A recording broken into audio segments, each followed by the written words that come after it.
राष्ट्रवाद यानी नेशनलिज्म अपने देश के प्रति गहरी वफादारी और समर्पण की भावना है। यह भावना न केवल हमारे दिलों में देश के लिए गर्व जगाती है, बल्कि हमें एक बड़े परिवार की तरह जोड़ती भी है। जब हम राष्ट्रवाद की बात करते हैं तो यह सिर्फ एक विचार नहीं, बल्कि एक गहरा भावनात्मक रिश्ता है जो हमें अपने देशवासियों के साथ जोड़ता है। राष्ट्रवाद में एकता की भावना बहुत महत्वपूर्ण है। यह हमें सिखाता है कि चाहे हमारी भाषा, धर्म या रीति रिवाज अलग हों, लेकिन हम सब एक ही देश के नागरिक हैं। यह भावना हमें एकजुट करती है और समाज में भाईचारे को बढ़ावा देती है।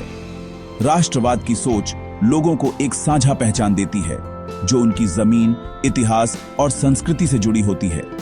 हमारे त्योहार, परंपराएं और ऐतिहासिक स्थल हमें हमारी जड़ों से जोड़ते हैं और हमारी सांस्कृतिक विविधता को एक सूत्र में पिरोते हैं। राष्ट्रवाद सिर्फ झंडा फहराने या राष्ट्रगान गाने तक सीमित नहीं है।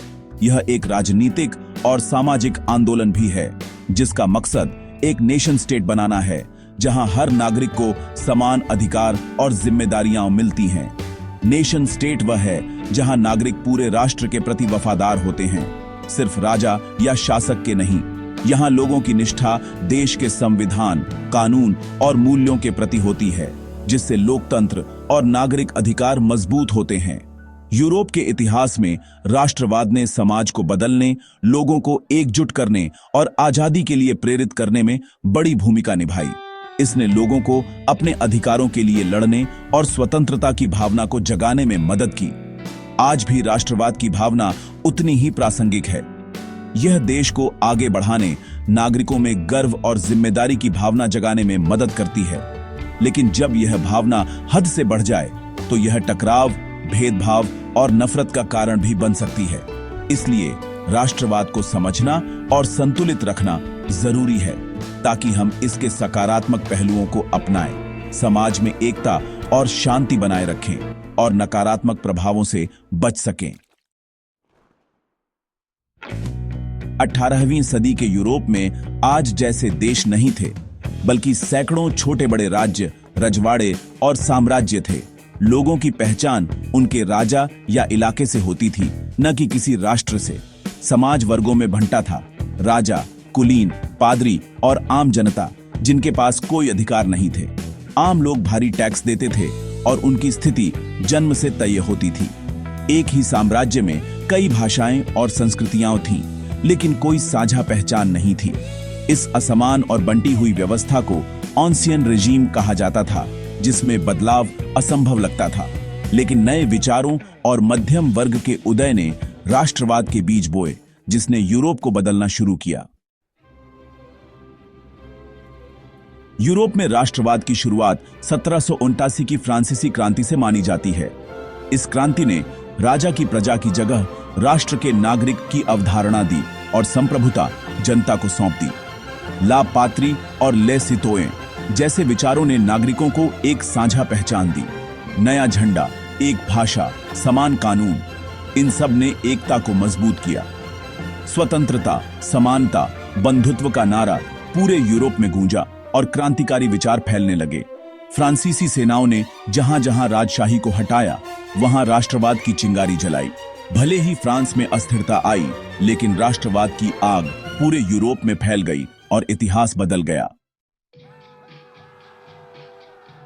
फ्रांसीसी क्रांति के बाद नेपोलियन बोनापार्ट का उदय हुआ, जिसने यूरोप में स्थिरता और बदलाव दोनों लाए। नेपोलियन ने नागरिक संहिता लागू की, जिसने जन्म आधारित विशेषाधिकार खत्म किए और समानता को बढ़ावा दिया। उसके सुधारों ने फ्रांस ही नहीं, बल्कि जीते हुए इलाकों में भी आधुनिक प्रशासन और कानून की नींव रखी। लेकिन जल्द ही उसकी तानाशाही, टैक्स और जबरन भर्ती से लोगों में असंतोष बढ़ा। नेपोलियन की विजय ने राष्ट्रवाद को और भड़काया। अब लोग फ्रांसीसी शासन से आजादी चाहते थे।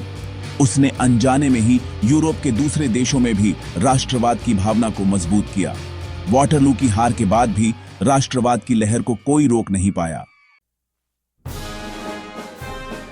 नेपोलियन की हार के बाद 1815 में वियना कांग्रेस का आयोजन हुआ, जिसमें यूरोप के प्रमुख शासकों और राजनयिकों ने भाग लिया। उनका मुख्य उद्देश्य था यूरोप में शांति और स्थिरता बहाल करना और पुरानी राजशाही को फिर से स्थापित करना। उन्होंने यह सुनिश्चित करने की कोशिश की कि भविष्य में कोई भी शक्ति, विशेषकर फ्रांस, यूरोप की राजनीति को फिर से अस्त व्यस्त न कर सके। वियना कांग्रेस के नेताओं ने यूरोप की सीमाएं इस तरह से तय की कि विभिन्न भाषाओं, संस्कृतियों और जातियों के लोग एक साथ न आ सकें। उनका मानना था कि इससे राष्ट्रीय एकता की भावना कमजोर रहेगी, लेकिन इस दौरान राष्ट्रवाद की भावना आम लोगों के दिलों में गहराई से बस चुकी थी, जिसे दबाना अब आसान नहीं था। इसी माहौल में कई गुप्त संगठन उभरे, जैसे यंग इटली और यंग यूरोप, जिन्होंने राष्ट्र राज्यों के निर्माण के लिए संघर्ष शुरू किया। इन संगठनों में युवा, बुद्धिजीवी और क्रांतिकारी शामिल थे, जो स्वतंत्रता, समानता और भाईचारे के विचारों से प्रेरित थे। 1830 और 1848 में पूरे यूरोप में क्रांतियों की लहर दौड़ गई। फ्रांस, बेल्जियम, यूनान जैसे देशों में जनता ने सड़कों पर उतरकर बदलाव की मांग की। इन आंदोलनों ने न केवल राजनीतिक व्यवस्था को चुनौती दी, बल्कि लोगों में राष्ट्रीय पहचान की भावना को भी मजबूत किया। यूनान ने ऑटोमन साम्राज्य से आजादी की लड़ाई लड़ी और अंततः स्वतंत्रता प्राप्त की। इस संघर्ष को यूरोप के कई कलाकारों और बुद्धिजीवियों का समर्थन मिला, जिन्होंने अपनी कला और साहित्य के माध्यम से यूनानी स्वतंत्रता की भावना को जगाया। 1848 की क्रांतियों में उदारवादी मध्यम वर्ग ने संविधान, नागरिक अधिकारों और आजादी की मांग की। उन्होंने संसदों की स्थापना और प्रेस की स्वतंत्रता जैसे सुधारों की वकालत की। हालांकि रूढ़िवादी ताकतों ने इन आंदोलनों को दबाने की कोशिश की, लेकिन राष्ट्रवाद की लहर को पूरी तरह रोकना अब संभव नहीं था। इन क्रांतियों ने यह स्पष्ट कर दिया कि पुरानी राजशाही और सामंती व्यवस्था अब टिकाऊ नहीं रही। लोगों की आकांक्षाएं बदल चुकी थीं और वे अपने अधिकारों के लिए संगठित होकर लड़ने लगे थे। राष्ट्र राज्यों का निर्माण अब समय की मांग बन चुका था। हालांकि नेतृत्व रूढ़िवादी ताकतों के हाथ में चला गया, लेकिन अब यूरोप में नई राजनीतिक और सामाजिक व्यवस्था की नींव पड़ चुकी थी, जो आने वाले दशकों में पूरे महाद्वीप को बदलने वाली थी। 19वीं सदी के मध्य में इटली कई राज्यों में बंटा था। यह एक ऐसा समय था जब इटली एक एकीकृत राष्ट्र नहीं था, बल्कि विभिन्न क्षेत्रों में विभाजित था।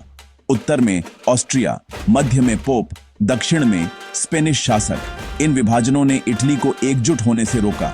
एकीकृत इटली का सपना 3 नेताओं ने साकार किया। ये 3 नेता थे मैजनी, कैवुर और गैरीबाल्डी। मैजनी, कैवुर और गैरीबाल्डी, इन तीनों ने मिलकर इटली को एकजुट करने का बीड़ा उठाया। मैजनी ने यंग इटली बनाकर युवाओं में राष्ट्रवाद की भावना जगाई।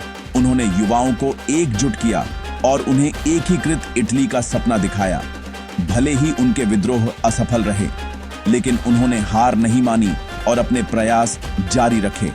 कैवुर ने कूटनीति और फ्रांस की मदद से ऑस्ट्रिया को हराया। उन्होंने फ्रांस के साथ गठबंधन किया और ऑस्ट्रिया को हराने में सफलता पाई और उत्तरी इटली को एक किया। इस जीत ने उत्तरी इटली को एकजुट किया। गैरीबाल्डी ने रेड शर्ट्स के साथ दक्षिणी इटली को आजाद कराया। उन्होंने अपने साहस और नेतृत्व से दक्षिणी इटली को स्वतंत्र किया और अपने इलाके राजा विक्टर इमैनुएल द्वितीय को सौंप दिए। उन्होंने अपने क्षेत्र को राजा को सौंपकर एकता की दिशा में बड़ा कदम उठाया। 1871 में विक्टर इमैनुएल द्वितीय एकीकृत इटली के राजा बने। यह एक ऐतिहासिक क्षण था। यह एकता विचार, कूटनीति और बलिदान का नतीजा थी। इस एकता ने इटली को एक नया रूप दिया। इटली का एकीकरण राष्ट्रवाद की ताकत का बड़ा उदाहरण बना। यह दिखाता है कि एकता और दृढ़ संकल्प से क्या हासिल किया जा सकता है। जर्मनी भी इटली की तरह कई राज्यों में बंटा था, जिनमें प्रशिया सबसे शक्तिशाली था। 1848 में उदारवादियों ने लोकतांत्रिक तरीके से एकीकरण की कोशिश की, लेकिन असफल रहे। इसके बाद प्रशिया के प्रधानमंत्री ऑटो वॉन बिस्मार्क ने लोहे और खून की नीति अपनाई। बिस्मार्क ने सेना को मजबूत किया और 3 युद्ध लड़े, डेनमार्क, ऑस्ट्रिया और फ्रांस के खिलाफ। ऑस्ट्रिया को जर्मन मामलों से बाहर कर दिया गया और उत्तरी जर्मनी एक हो गया। फ्रांस के खिलाफ युद्ध में दक्षिणी जर्मनी भी प्रशिया के साथ आया। 1871 में वर्साई के महल में विल्हेम प्रथम को एकीकृत जर्मनी का सम्राट घोषित किया गया। इस एकीकरण ने यूरोप में शक्ति का संतुलन बदल दिया। राष्ट्रवाद के विकास में संस्कृति, भाषा और इतिहास ने अहम भूमिका निभाई। रोमांटिसिज्म आंदोलन ने साझा विरासत और संस्कृति को राष्ट्र की आत्मा बताया।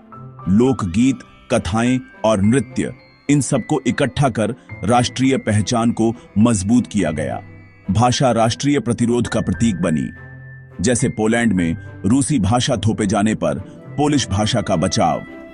इतिहासकारों ने अपने देश के अतीत को गौरवशाली बनाकर लोगों में गर्व जगाया। साझा अतीत और संस्कृति ने बिखरे लोगों को एक राष्ट्र के रूप में जोड़ा। इस सांस्कृतिक एकता ने राजनीतिक राष्ट्रवाद को गहराई दी। 19वीं सदी के अंत तक राष्ट्रवाद ने यूरोप का नक्शा बदल दिया। नए राष्ट्र राज्य बने, नागरिक अधिकार बढ़े। राष्ट्रवाद ने समाज में एकता, शिक्षा और कानून के विकास को बढ़ावा दिया। लेकिन 20वीं सदी में राष्ट्रवाद आक्रामक और संकीर्ण होता गया। अब यह दूसरों से श्रेष्ठता और टकराव का कारण बनने लगा। इसी आक्रामक राष्ट्रवाद ने साम्राज्यवाद और उपनिवेशवाद को जन्म दिया। पहले विश्व युद्ध का एक बड़ा कारण भी यही राष्ट्रवाद था, जिसने भारी तबाही मचाई। दूसरे विश्व युद्ध के बाद यूरोप ने सहयोग और शांति के लिए यूरोपीय संघ जैसे संगठनों की शुरुआत की। आज भी राष्ट्रवाद प्रासंगिक है, लेकिन इसे उदार और समावेशी बनाना जरूरी है। इतिहास से यही सबक मिलता है।